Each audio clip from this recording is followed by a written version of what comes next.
Hi, and welcome to Reboot the World Campus Party's first ever digital edition. We're excited to have Matt Gibb, founder and lead strategist at Blue Rhubarb, to present to us Monetizing the Spectrum, a plan for ITS deployment. Matt, over to you. Thanks, Carol. I am super excited to be part of Campus Party, and certainly the first digital version. Although I was really wanting to fly to South America and check out the Campus Party that was going to happen down there this year, and meet some of the other presenters that have been presenting at this virtual event, John Mad Dog and some of the others. But we are so stoked here in the U.S. and me personally at Blue Rhubarb to be part of this, and so. Thanks for the invite. It's really cool. So hello to all the campuseros out there. I hope you're not missing your tents too badly, but we'll get back to that personal relation and the coolness of Campus Party and that live event next year. We're excited here in the United States and particularly here in Detroit to be part of things. And so I'm going to share with you some of my thoughts, but I can't share with you those thoughts until I give you a little bit of my background. And I have to admit to you first that I'm an attorney. Don't hold it against me, all right? And you're probably thinking, well, why is an attorney talking about monetizing spectrum and ITS deployment? Well, I've got a unique background in it. My very first job in the law, I helped a firm and several companies in the Midwest build cellular antenna towers. Now, back years and years ago, yeah, I do have gray hair on the sides.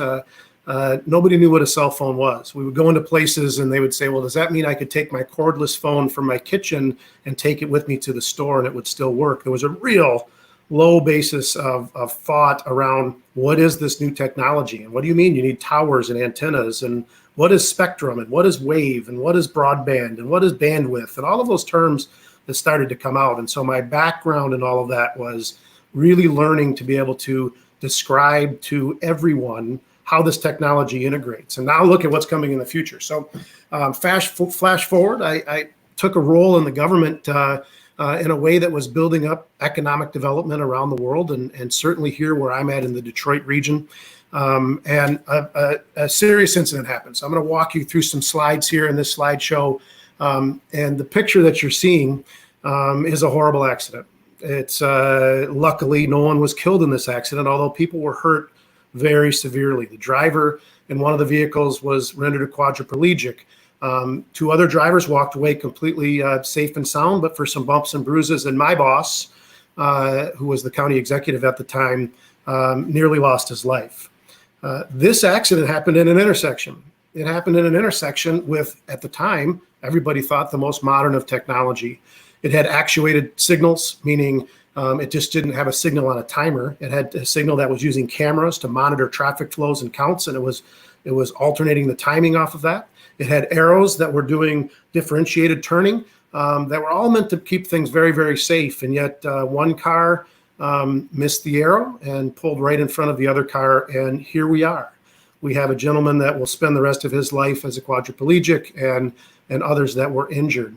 You know, when this happened and I was doing different things outside of cellular and outside of connected cars, my boss came to me and said, isn't there a way that we could have prevented that accident?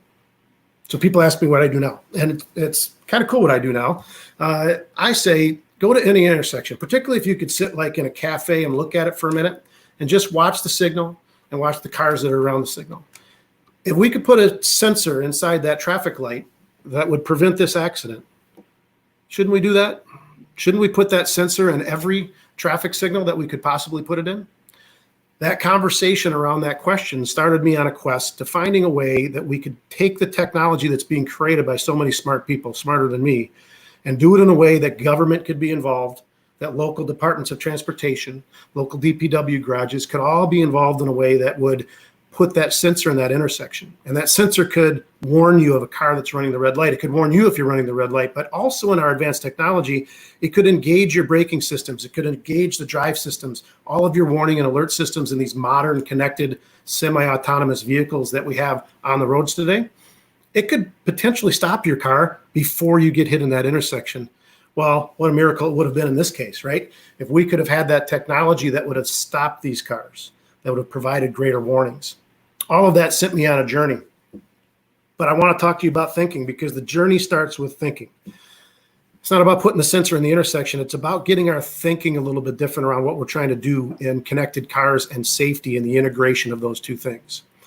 So if you think about baseball from a long time ago, now I played baseball in the 70s as a kid, and I enjoyed it immensely, playing baseball in the 70s as a kid. But I used wooden bats and old leather gloves, and we had sandlot fields, and we enjoyed it. And you flash forward to today, well, think of the technology advancements. We've got aluminum bats and cord bats, and we've got pitch counts and batting cages and electronic machines and things that monitor things and statistics and every category you can imagine in technology.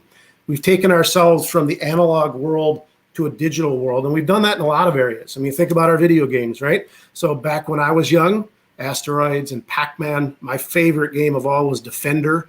And many of you don't know what Defender was, or Galaga. Oh my goodness, you could imagine those games back then. I would ride my bike to the corner store and drop quarters in a machine as fast as I could. Well, now we've got augmented reality games. We've got Xbox and PlayStation. We've got different way that we entertain ourselves. And it's all of this advancing technology that's taking us from those old analog days into the more digital days. And the way that we really change our thinking around how we design things and build things, how we enjoy things, how we use things, it's everywhere. I love this one because when I grew up, the thought of getting in a stranger's car was impossible. So much so that, that yellow van I've got in the slide here, if you were to tell me, hey, call somebody on this rotary phone, and I bet there's a lot watching that don't even know how to use that phone. Call somebody on this rotary phone, and they're going to send somebody you don't know in that yellow van. Just get in the van and go. Don't worry about it.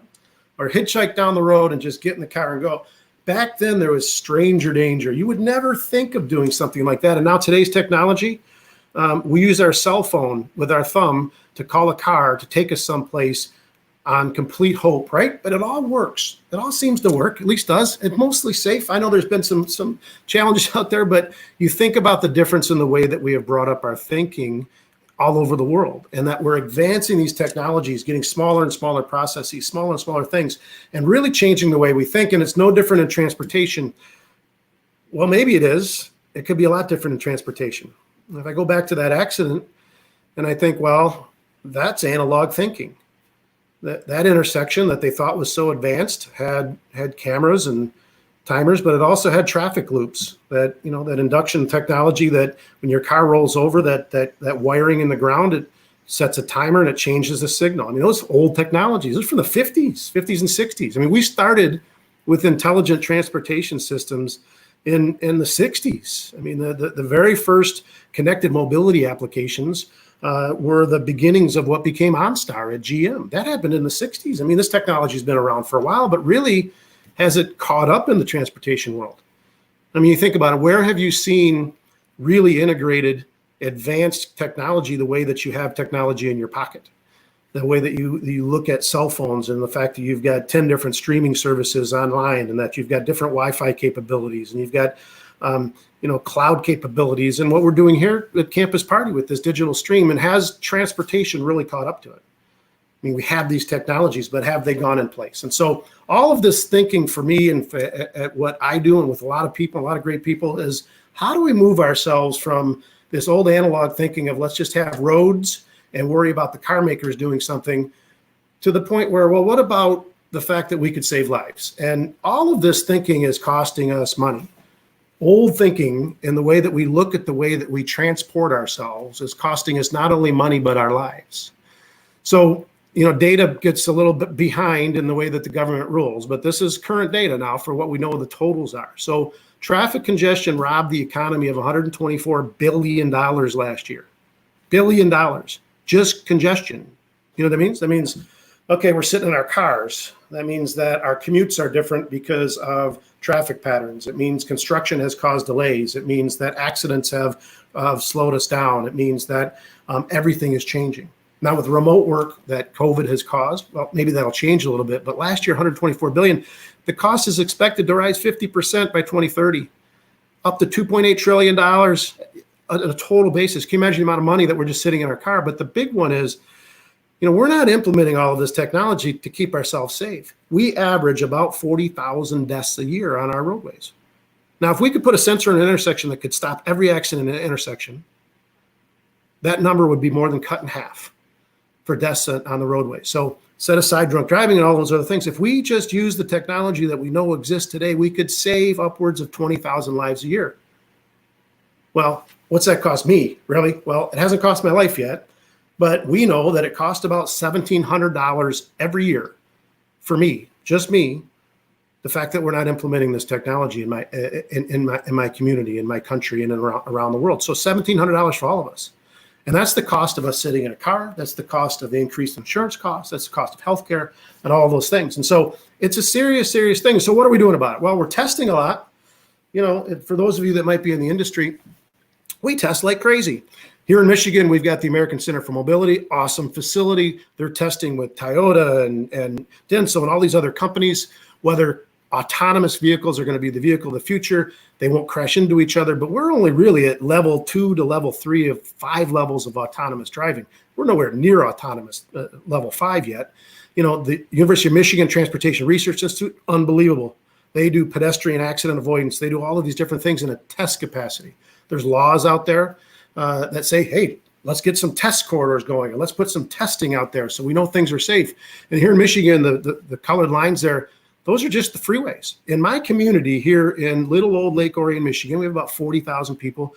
We have none of this technology. There is zero technology that would save my life on the roads in northern Oakland County, in the Detroit suburbs, the home of the automobile industry. We have 96 of the top 100 tier 1 automotive companies here. And in my community, where the Chrysler headquarters is, FCA headquarters is, we have none of that technology. But we sure like to test it a lot, right? Well, when we test it through our U.S. Department of Transportation too, there's 3 big tests that they've done over the last several years. In New York, they're testing, well, could we put sensor technologies in cars and on intersections and on crosswalks so that we don't crash into people and injure people? Pretty cool. In Tampa, their thing where the freeway ends down into the city, they're testing, well, what are the pre-warning notices and what are the mobility aspects can we do in those environments? Wyoming is really cool because they're testing long-haul trucking capacity in whiteout conditions and long wind conditions and all these different things. Again, it's testing. So the question is, well, we're still having 40,000 people every year lose their lives because of this. We're still losing billions and billions, hundreds of billions of dollars over years, trillions of dollars over years because we're not implementing it. So where's all this testing going? I mean, is it just testing for the sake of testing? It's not really. It's not testing for the sake of testing at all. It is really a dynamic that shifts into the mentality of everything that's being thrown at us. Well, we know that sensors in cars can detect objects. We know that sensors in cars can warn us of lane departure. If you've been in any car that's been sold in the last 2 years, you know that it comes with those safety features. So is it just a slow walk, or maybe there's other things? You might be thinking, well, isn't other technology solving this and other ideas? So mobility services, mobility as a service, expected to grow into 2030 up to 130 million vehicles that will be involved in mobility as a service. I have daughters in this age demographic, to 20 to 24-year-olds. One of them doesn't have a driver's license. I don't know when she'll get it. Kind of drives me a little crazy. She doesn't have a driver's license. But so we know that the percentages of drivers continues to drop in those age demographic brackets, that the less and less young people are getting driver's license. Connectivity has created opportunities. One car sharing vehicle can remove up to 25 vehicles from the roadway, a ride hailing vehicle up to 10. And we know that car sharing and Uber and Lyft and all of those, it's becoming ubiquitous throughout, everywhere. Even in rural areas, you're seeing Lyft and you're seeing other ride sharing and ride hailing capacities. And so, well, maybe we don't have to implement the technology. Maybe these things are going to start to take care of themselves and we're going to reduce congestion so we're not sitting in traffic. Or maybe we're going to manage traffic better because we're using ride sharing or we have less drivers on the road. But I'm here to tell you, it doesn't work that way. It doesn't work that way. So we just love to drive. And it's not just here in America. We love to drive everywhere. So here in America, there's 7 principal ways people commute. And that blue line is 9% is the carpool. And the lighter blue is the public transportation. It's only 5%. I mean, we don't like to get on those types of transportation here in the United States. Now, I know in Europe and other places, rail and other transportation are used more ubiquitously. But here, we drive. And guess what? 76% of us drive in our own car all by ourselves. And so what does that mean? Well, Maybe we're not ride sharing. I don't know. Maybe we're just not there yet. In our urban environments, are we doing it? If you go to any urban environment, it's still over 70% of the people are driving by themselves, and 30% are using ride sharing, Uber or taxi, but 70% are still driving themselves in and out of those urban environments. And so it's not really helping itself. In 2017, the last year we have full data, Americans drove 3.2 trillion miles in 1 year. So we went to Pluto 300 times and back. 300 times we drove to Pluto and back. It's mind-boggling, right? How many miles we've driven. So what does that mean over these statistical periods? And they're about to hit another 5-year statistical period where we'll know, well, the commuter delays keep going up. We're talking about, just in this slide of 2015, which I know is a few years ago now, but 2015, you're up 133% in commuter time just sitting in your darn car. The fuel that we're wasting. I mean, we're all talking about being environmentally sound, and Campus Party is very on top of being environmentally sound, but we just kind of sit in our car and the fuel is wasted. The total cost is billions of dollars, 281% the increase in costs over that 20-year period. So we clearly either aren't learning our lessons or we're not understanding what we can be doing in technology going forward. So why don't we just build more roads, right? So if we have these congestion problems and we need to spread things out and we need to be safer, why don't we just build more roads and we can solve the problem by building more roads? Well, it doesn't work.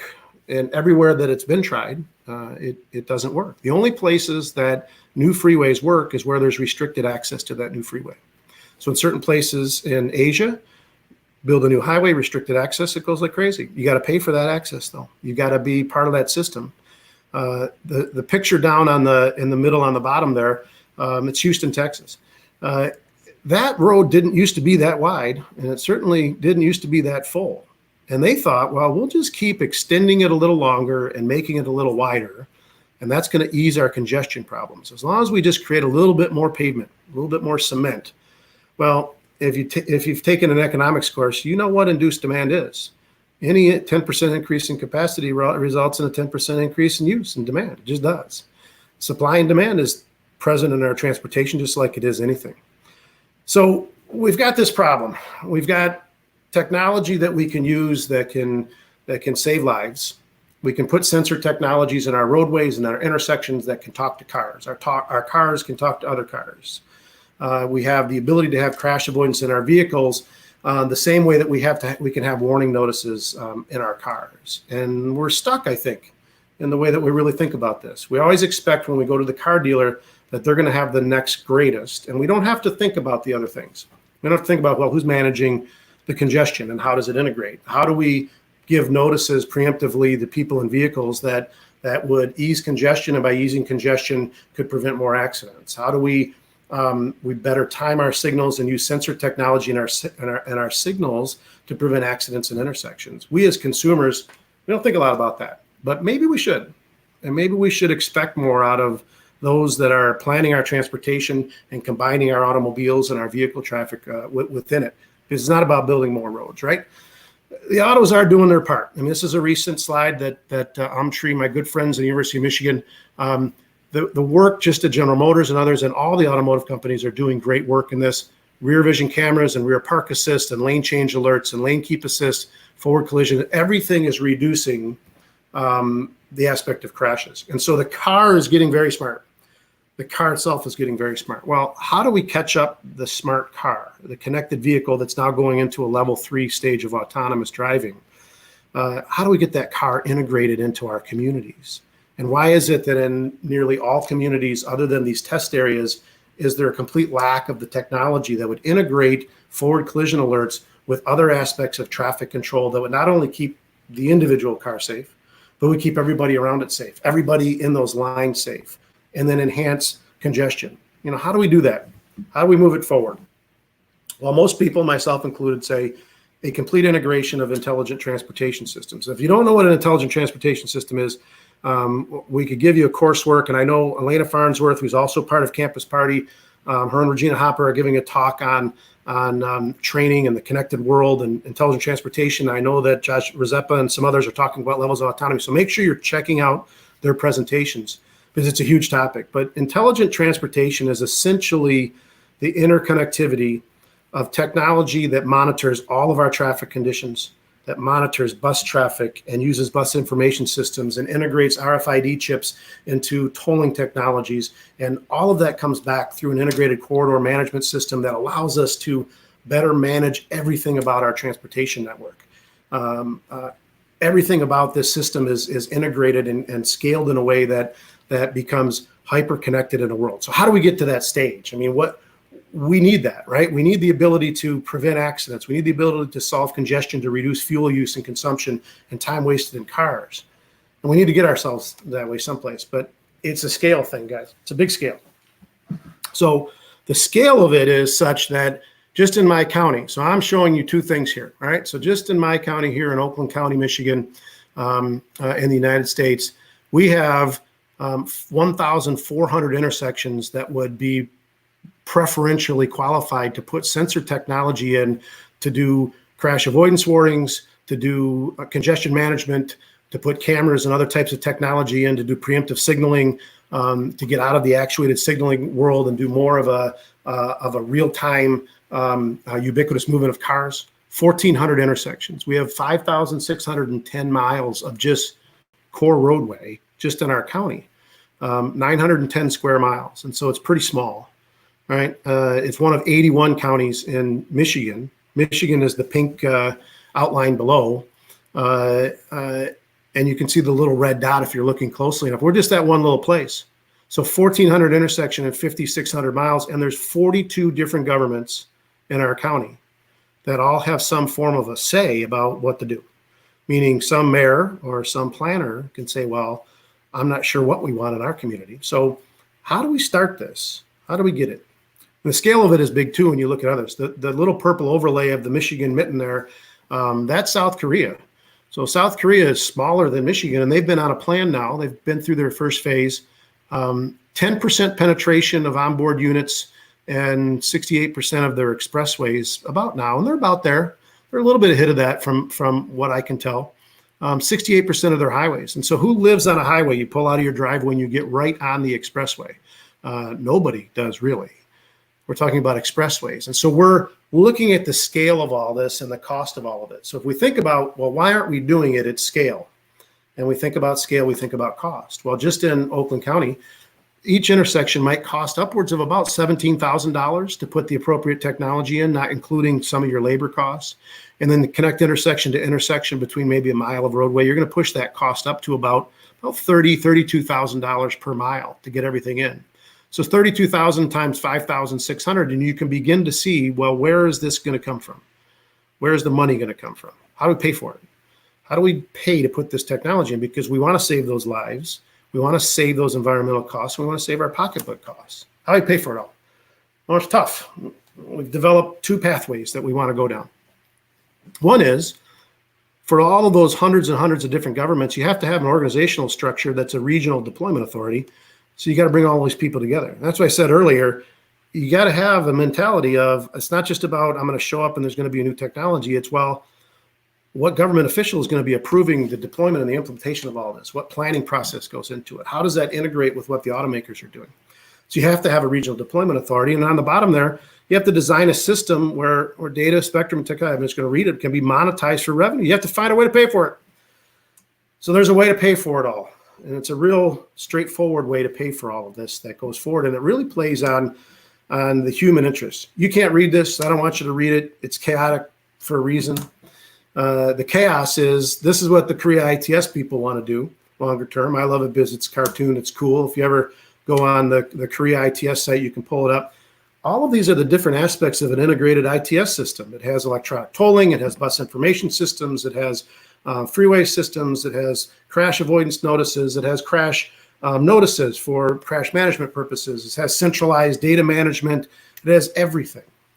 And so we're talking about $32,000 to build a mile of intersection and two intersection capacity, multiplied by hundreds of thousands of miles to be able to do that, and data centers and information systems and cloud technologies.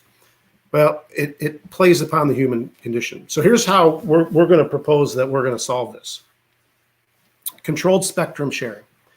So we know that all of this works on spectrum, and the spectrum has a has a capacity to send messaging, and it has capacity to send electronic notice. And we know that there's a fight right now, and there has been for about 7 years or more, between whether we're going to use dedicated short-range communication or whether we're going to use 5G or future adaptations of the generations, 5th generation, 6th generation, 10th generation. There's a capacity fight between the use of that spectrum because there's only so much spectrum, right?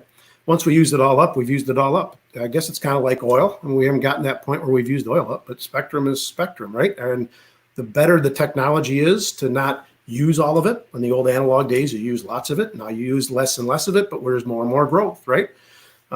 2008, there was as many devices connected in the world as there was really devices. So it just grows and grows and grows, right?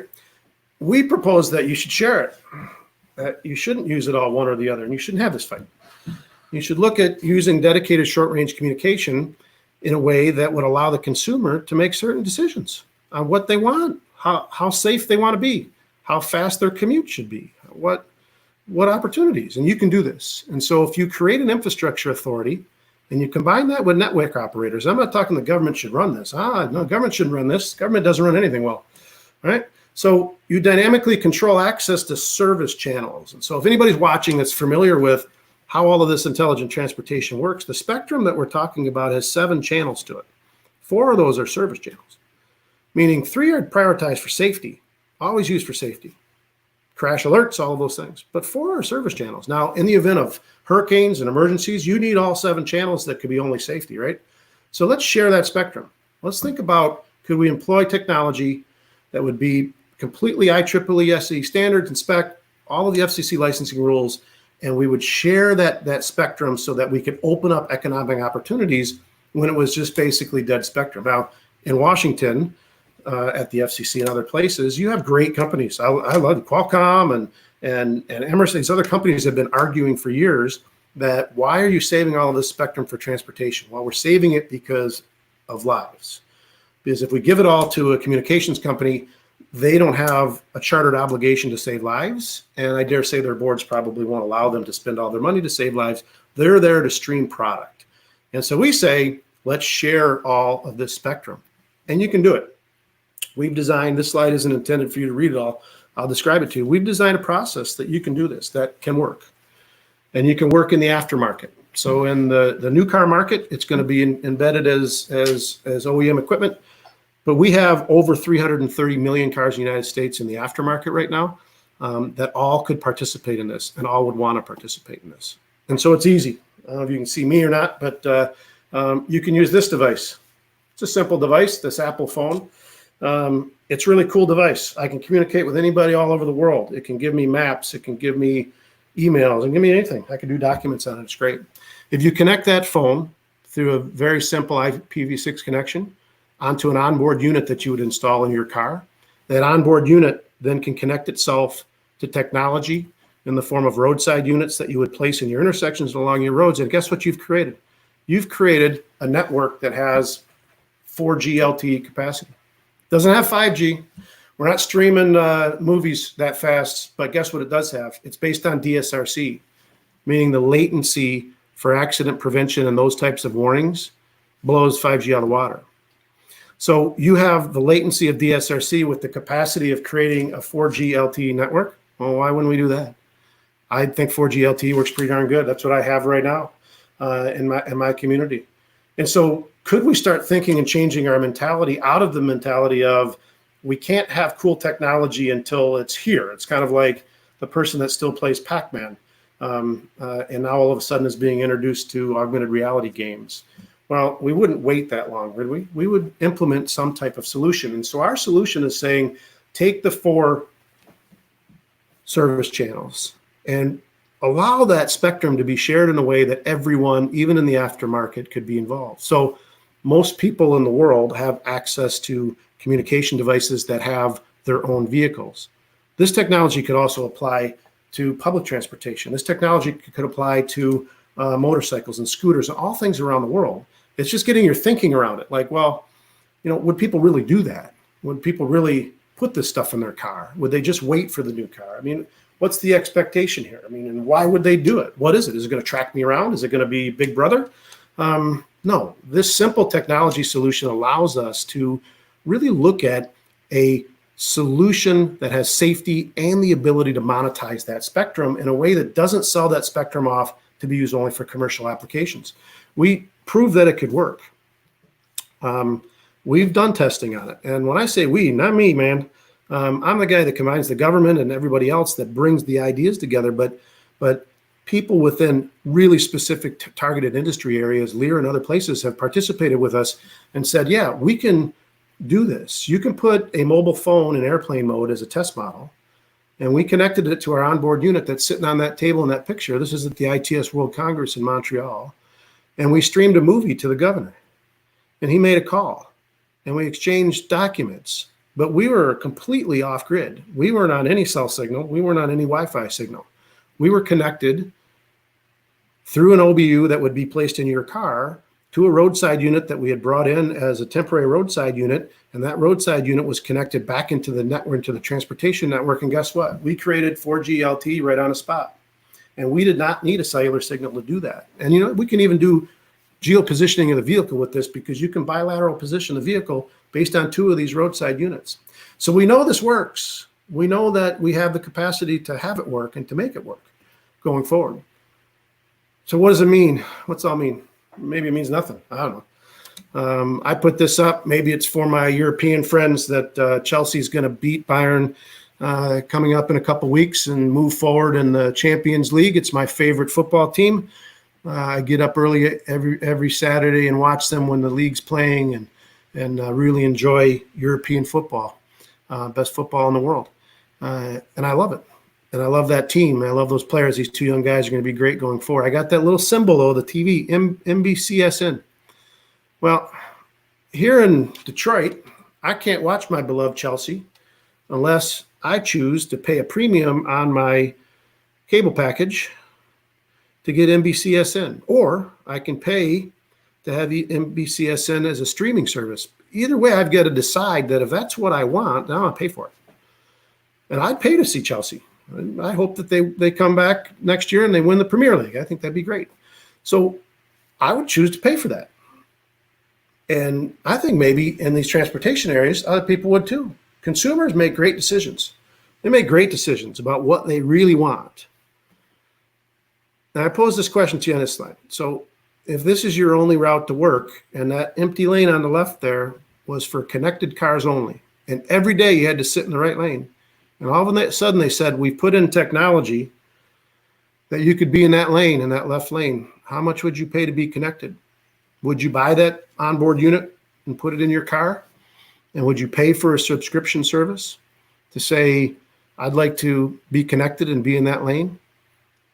How much would you pay for that to be in that lane?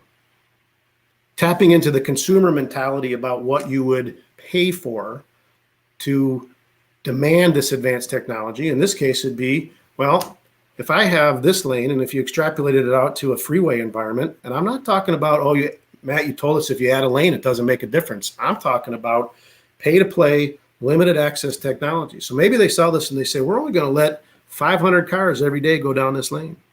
Would you pay to be one of those 500 cars? And if you're in the other lane and you say, well, that's not fair. How come they get to be in that lane? Well, you know what? Then why don't more and more people want to be connected? And we create both of those lanes as connected vehicles, because the more connected vehicles that you put into a space and you combine the car's technology with crash avoidance, the more vehicles you can have in space. The reason these backups happen is because of that old amoeba snake demand, where cars start and stop and start and stop and start and stop, and it causes all these backups. But if you've got ITS technology on the roadsides creating you access points, and then you combine that with your crash avoidance technologies, you will eventually start to flow traffic. So would you pay for that? I'd pay for it. If my commute could be shortened or guaranteed to be a certain amount, I'd pay for it. Here in Detroit, we put that question out there. They're building new lanes on the freeway now. So, well, if they were connected lanes and they limited those so that your commute would be at an average speed, kind of like what they anticipated with high occupancy vehicle lanes, it never really came to fruition. Would you pay for it? 100% of the room says they pay for it. Well, there's a way to monetize spectrum, because you'd be using spectrum to manage that congestion, to manage those accessibilities. You might say, well, what about technologies we already have? I mean, we already have data that's helping us with these things. Maybe I can manage my own congestion just by having a better Waze program. Well, does it really work? You know what I'd pay for? I'd pay for if I was going to a certain direction and there was ITS technology that was counting cars as they were filling into the route that I was anticipated to go, or I had put in one of these map technologies. I would pay for something that sent me a notice that said too many cars have entered that environment, and in 27 minutes there's going to be a congestion event that is not showing on my map right now, because Google Maps doesn't do that and Waze doesn't do that. They show real-time analytics of where congestion is. Have you ever been in one of those traffic situations where the line on your car says red, but you're moving pretty good, and vice versa, where you're like, it doesn't show red, and then when you're in it, all of a sudden it goes red?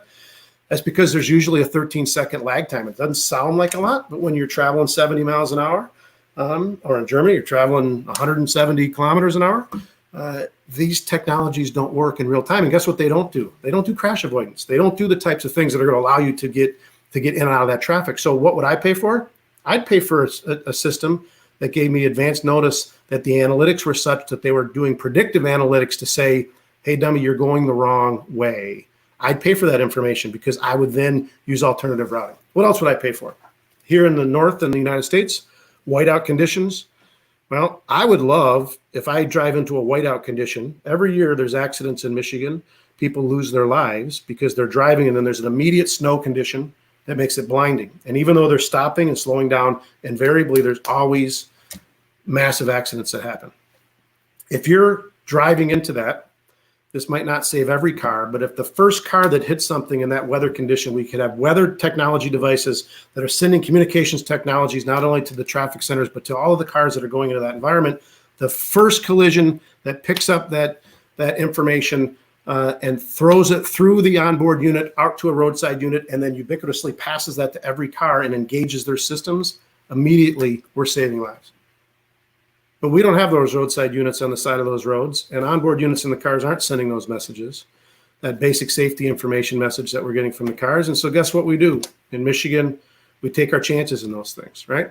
The picture on the bottom right, if you're down in the Smoky Mountains, same thing, fog. Or in California with the fog or smoke.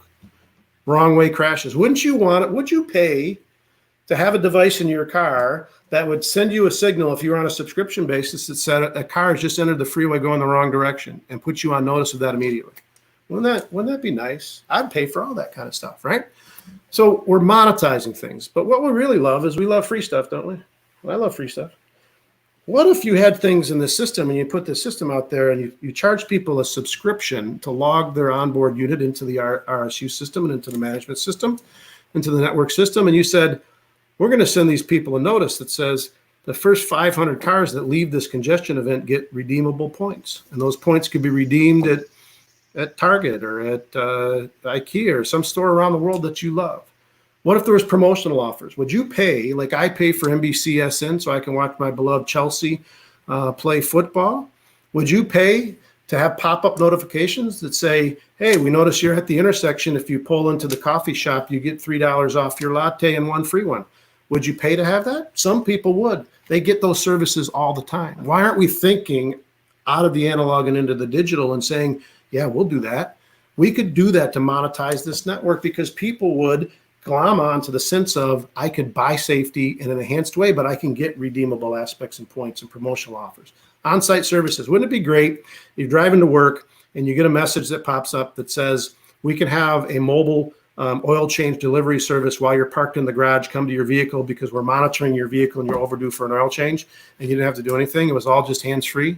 People love the deal, right? All of those things are possible if you start thinking, instead of, well, we can't put this technology in because we don't have enough money in the federal government or the state government, or we can't put this in because the local city government doesn't want to pay for it. Well, the consumer needs to start thinking about, well, wouldn't it be nice if I didn't crash into somebody in a whiteout? Or wouldn't it be nice if I didn't have my friend become a quadriplegic in an intersection crash?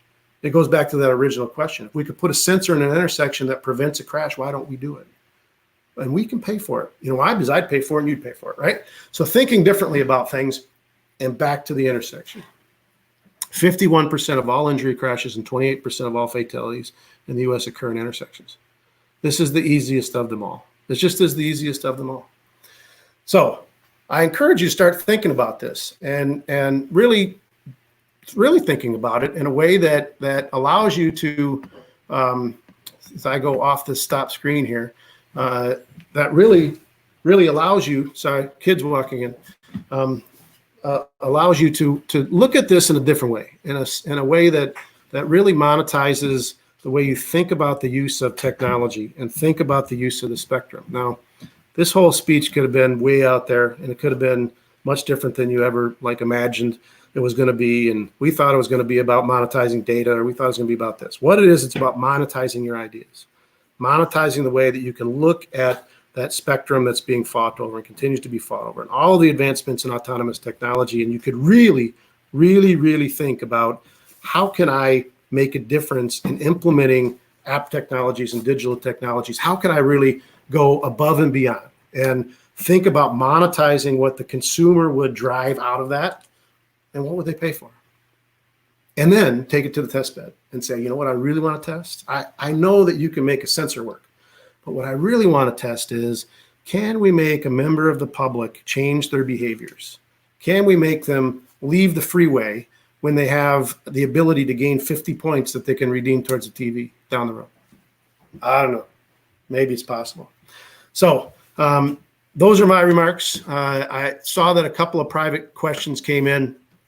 One of the questions is explain a little bit more what an intelligent transportation system is and what it really looks like. And so, kind of in a nutshell, it's the combination of sensors and computers and network technology, meaning cabling or backhaul or Wi-Fi systems, that combine themselves with a central management center.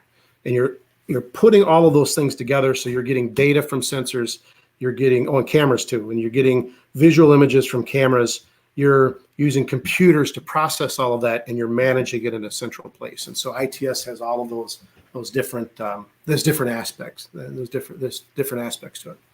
So someone else asks, if I'm reading it correctly, is asking, so did the lack of standards, because the government decided not to standardize DSRC as a technology, did that put a halt to all of this talk? Well, it has to a certain extent. So in the current presidency, they said that you have to have so many deregulations to get new regulations. And so putting a standard in that says DSRC as a technology would be required going forward. It's kind of in a hold pattern. And the challenge is a lot of the car technology is based on DSRC, and a lot of the in-vehicle technology that is created by Panasonic and others is trending towards 5G. Qualcomm has a beautiful solution that they came out with 2 years ago. I know they've been working a lot longer than that, but about 2 years ago they came out with it, that you could use dual chipsets, and you could solve this fight between dedicated short-range communication and 5G by just simply using dual chipsets. Put in the DSRC for the stuff I'm talking about, so that you can monetize that extra spectrum, create network capacity for people to do redeemable points-based congestion management and predictive analytics, and allow the other chipsets to be used for the big boys of the world to be able to stream movies into the back seat so the kids are happy. So all of those things. And so be looking for that, but the standards definitely have a look. So I'm looking on my chat here to see if there's any other questions. And I don't see any. I'm thinking I must have been really good at this. So here's where I'm going to wrap up then. And one, I'm going to say this is, so happy to be part of Campus Party, and so happy that the world will get back to its normal at some point. It'll be a different kind of normal, but it's all going to get back there at some point. And I encourage everybody that's part of Campus Party for these 3 days, get yourself to a live event. And if you can get yourself to a live event in the U.S. next year, then come to Detroit.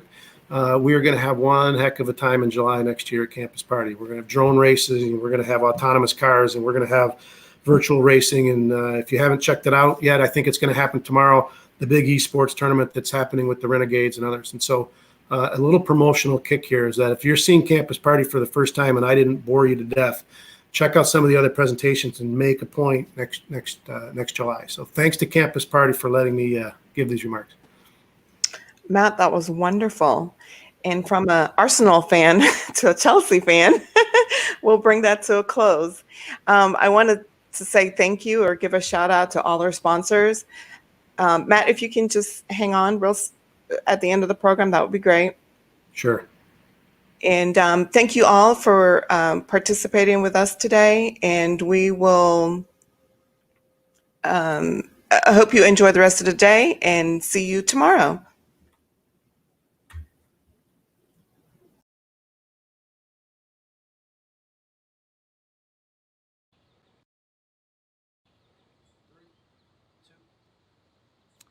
Hello, I'm Robert McGee, Executive Director for the Engineering Society of Detroit, and I'm a proud supporter and sponsor of Campus Party Digital Edition.